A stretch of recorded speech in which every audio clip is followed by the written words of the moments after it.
confirman a 15 policías muertos en emboscada de Jalisco. Murieron en un ataque cobarde, de lo que hace es dejarnos claro que no podemos ni debemos bajar la guardia. Mexicanos perciben menos inseguridad en el país, señala el INEGI. INE pide a padres de normalistas sumarse a las elecciones. Cortocircuito, posible causa del incendio en la central de abasto. Se van a reubicar las personas, pero obviamente, bueno, pues donde haya que realizar apoyos directos, se van a entrar con los apoyos directos, pero básicamente lo que se va a hacer es una reubicación. Alcalde de Chicago es reelecto en la segunda vuelta electoral. Apagón en Washington deja sin luz a la Casa Blanca y altera el ritmo de la ciudad. Comenzamos con el análisis. ¿Qué tal? Muy buenos días, bienvenidos al primer café. Raimundo Riva Palacio, Paco Abundis. Estaba escuchando esta nota de que apagón en la Casa Blanca. Bueno, pues por todos lados se cuecen habas, ¿no? O sea, que imagínate el susto, no hay luz en la Casa Blanca. No hay luz, los hackearon, no saben quién los hackearon, están señalando están diciendo a los rusos, sí. Pero bueno, todavía no hay nada, ni hay una reacción como la que hubo contra el régimen de Pyongyang, de Corea del Norte, por aquello que hicieron con Sony. O contra los chinos, porque también ha habido mucha información que se ha filtrado de hackeos por parte de... Bueno, no sabemos el gobierno chino. Sí, ahora la verdad es que cuando uno piensa que cómo puede ser posible un apagón en la Casa Blanca, inmediatamente dice que esto tiene que haber sido sabotaje. Y no, la realidad es que hay cosas más sencillas, ¿verdad? Sí, ¿verdad? Si uno viera las cosas que hay en Estados Unidos, o por ejemplo, si uno recorriera en este momento las calles en las ciudades del norte de Estados Unidos, hay más baches que en la Ciudad de México, claro. La justificación es por la nieve, por el hielo, todos los químicos destrozan el pavimento, que no es el caso de México, pero bueno, son estas cosas que suceden. Oye, pero no les des ideas, porque dicen, oye, qué buena idea, vamos a echarle la culpa a la nieve por los baches. Aquí. Fue la sal. Claro, fue la sal. La sal de los químicos, oye, bueno, con respecto a temas que no son tan naturales y que pensemos que no son tan anecdóticos, la Secretaría de la Función Pública ya está valorando las pruebas que presentó la noche del lunes David Cornfeld, que fue ya la Secretaría de la Función Pública, para explicar por qué utilizó este helicóptero hace 10 días, el helicóptero de Conagua, el titular de Conagua, para un fin personal. Entonces, a partir de la valoración que dice la Secretaría de la Función Pública está haciendo, se va a determinar qué es lo que procede. De acuerdo con la ley, particularmente el artículo 8 de la Ley Federal de Responsabilidades de Servidores Públicos, esto, y lo dijo ya el secretario Virgilio Andrade, es una falta no grave, es una falta administrativa, que sin embargo tiene una sanción, puede tener una sanción de inhabilitación que puede ir de 1 a 10 años. El PAN está pidiendo que se inhabilite por 10 años. Por 10 años, pero vamos, la falta... Que sería la pena máxima, ¿no? La pena máxima es desde 10 años, esto se reformó, es una enmienda, era el artículo 43, hoy es el artículo 48, no es un asunto penal, es una falta administrativa y se bajó la pena máxima de 20 a 10 años. Aquí hay algo muy importante porque en las redes sociales han hablado y es muy interesante sobre el peculado. Entonces, ¿en dónde dicen los abogados que libre el peculado? El peculado no es únicamente que tú te quedes con dinero. El peculado es que un dinero que va a esa pluma, Paco, la utilices para comprar tenedores.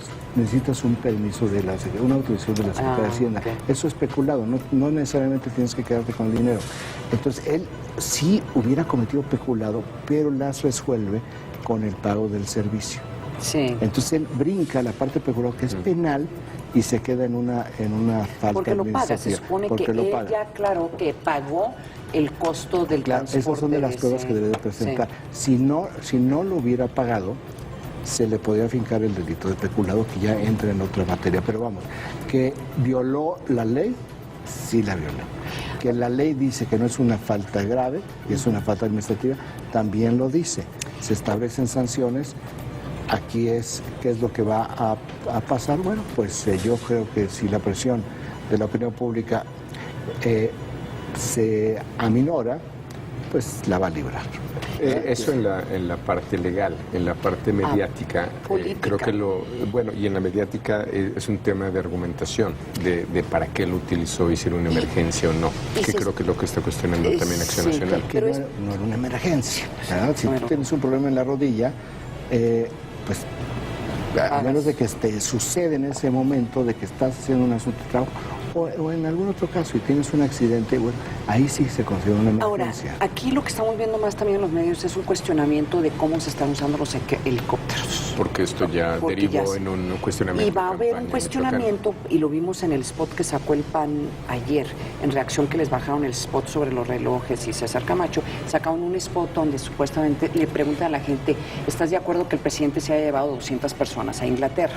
O sea, hablando de transporte oficial, ¿en qué momento, cómo difieres tú lo que es el trabajo oficial, en donde llevas familias y amigos, de lo que no es oficial y se le podría empezar a cuestionar? Que es casi gasto de campaña. Estamos viendo también cómo en términos informativos ha bajado, no se encuentra en el país informativo que tenemos para todos ustedes. Se encuentra a nivel de opinión, Paco. Sí. El día de hoy, casi el 14% de las columnas son artículos referidos al tema de Conagua y Corenfel. Que es uno de los temas de de más alto impacto. Ya para que un tema concentre más del 10%, ya quiere decir que está dominando la agenda de los analistas. Entonces sí es un tema de otra naturaleza. Ya no es de información, no hay información, pero sí es un problema de imagen. Ahora, y de costo político. Es muy interesante la historia del piloto que tomó las fotos, porque fue absolutamente accidental. Él no se dio cuenta, es decir, simplemente le gustó el helicóptero, empezó a disparar el obturador. Cuando vio que una familia se subió al helicóptero, dijo, debe ser millonario, ¿no? Porque cabe su familia. Y entonces cuando vio las fotos en su computadora es cuando vio el logo de Conagua. Y después vía Corenfel. Es decir, le podremos llamar la transparencia accidental. Benditas o malditas redes sociales. En el país informativo que nos proporciona la agencia Intélite, 35% de los impactos tiene la respuesta del Instituto Nacional Electoral a los padres de los desaparecidos, jóvenes desaparecidos de la rural de Ayotzinapa. Y dice el Instituto Nacional Electoral, en respuesta a la petición para que suspendiera las elecciones en Guerrero, primero, que no tiene la atribución legal, lo cual es absolutamente cierto. El INE no puede simplemente cambiar el calendario electoral por sus pistolas. Segundo, y me parece que es un argumento muy sólido, es que la arbitrariedad, cito casi textualmente, si esto sucediera, la arbitrariedad del más fuerte y los riesgos de que los conflictos se resolvieran por la vía política se incrementarían. El argumento es contundente. O sea, creo que tiene absolutamente toda la razón. Creo que lo rescata bien Milenio, me adelanto una primera plana. INE a padres, sin comicios, México no será más justo. Entonces, desde el punto de vista legal y desde el punto de vista político, creo que el INE responde muy preciso, muy puntualmente. 27% de los impactos, la Comisión Económica para América Latina, la CEPAL, redujo la perspectiva de crecimiento en México de 3.2 para del 2015 a 3.0. Hay que contextualizar. Claro. ¿Verdad? La perspectiva, ayer dio a conocer su informe para América Latina, donde la reducción en la región es de 2.2 a 1%, es decir, reduce 1.2% el crecimiento promedio para toda la región debido a la contracción en Brasil y al desplome de la actividad económica en América del Sur. Venezuela, ¿viste? Venezuela creo que está a crecimiento -3, creo que es. Entonces, a México le reducen 0.2%, a la región se va, en términos generales, 1.2% del Producto Interno, del crecimiento para este año. Finalmente a Brasil también le está pegando los precios del petróleo. Sí, claro. Y la corrupción, el mal manejo de la economía. 17% de los impactos. La Comisión Nacional de Derechos Humanos, finalmente, tras casi una semana de debate entre la Cancillería mexicana y el relator de Naciones Unidas para delitos sobre tortura y desapariciones forzosas, le pide al gobierno mexicano acatar la resolución sobre tortura. Platicábamos el lunes de que la Comisión Nacional de Derechos Humanos no había dicho nada. Bueno, ya lo dijo y se va del lado de la ONU. 16% de los impactos. El INEGI dio a conocer ayer su índice de percepción de seguridad.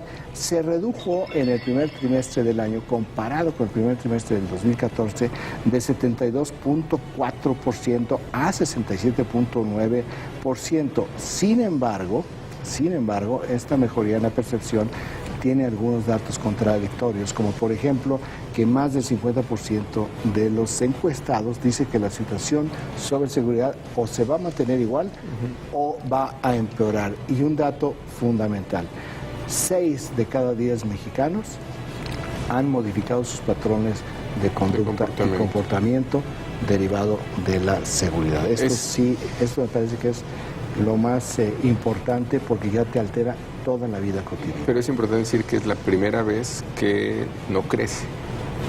Es decir, en 7 mediciones es un rompimiento de tendencia. Es decir, vemos cómo se comporta en la siguiente. O hay que ver si esto representa una tendencia o simplemente es un cambio eventual. Exacto. Que fue algo más estacional. 5% de los impactos. El Congreso de la Unión definió ayer las agendas legislativas. Esto es muy importante porque lo que acuerdan es sacar adelante 14 reformas que tienen pendientes, incluida la que está en el Senado, que es el Sistema Nacional Anticorrupción, que se ha vuelto el gran tema del arranque de campaña en materia de spots, y en la Cámara de Diputados lo que tiene que ver con transparencia, que también está atorado.